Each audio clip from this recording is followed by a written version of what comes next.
What's going on, guys? Truck Talk Tuesday. Just about didn't come to you this week, but we're going to try to pull through it and get this video out. Like I said, I do these videos mostly for my own sanity. Kind of have a little consistency through the channel, have something steady going for me. Hopefully the audio will be a little bit better this time, because I do got the new microphone on there.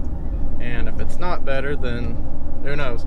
That's what I was going to talk to you about today, was my camera setup. I can see my camera shaking a little bit up here on this mount I got. I'm hoping the stabilization will correct it. I had to do a kind of a special case to work with this microphone, a case that has like a cold shoe mount on the side so I can mount my microphone, and all of that hanging from a eBay special suction cup mount on my windshield. So probably doesn't make for the smoothest of videos, but we're gonna make it work.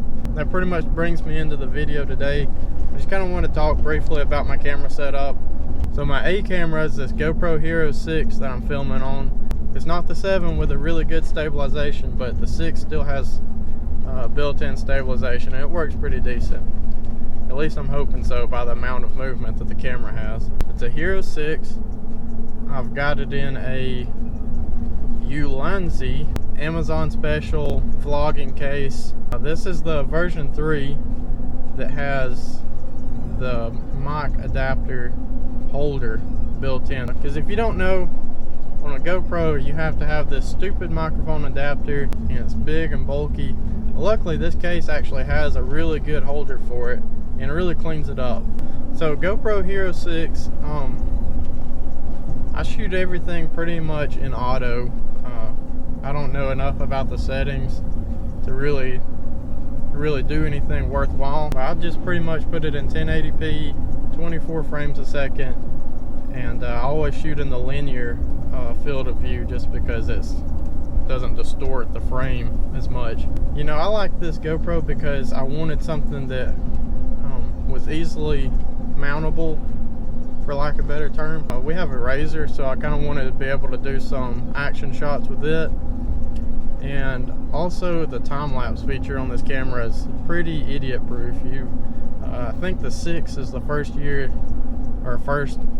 of the GoPro where they introduced time-lapse video, and it's really nice because instead of taking a series of still pictures, it takes a series of still pictures and loops it all into one video for you, so then you wind up with a video clip you can edit however you want to. It makes editing a lot easier. Doing time-lapse with pictures can be aggravating, especially if you're like me and don't know what you're doing. I think that's about got the camera covered, so we'll move on to some of the accessories I've bought for it. Thought I should mention that I use the GoPro mainly, but I've been using my phone a lot too for B-roll.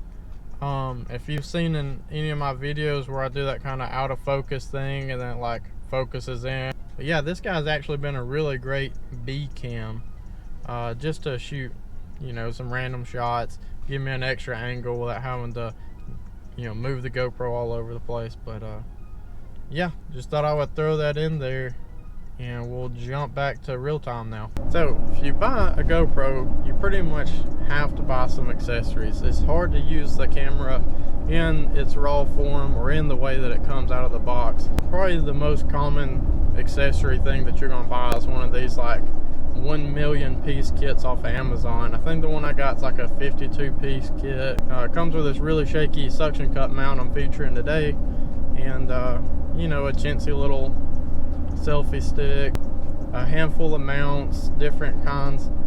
So that was my first accessory purchase.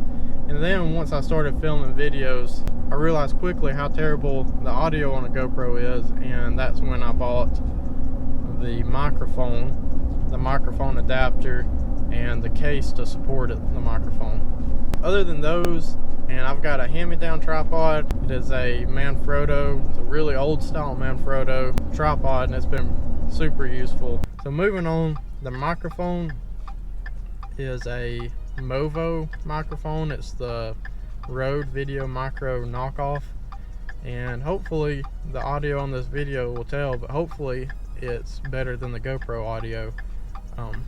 I watched a ton of reviews on this thing before I bought it.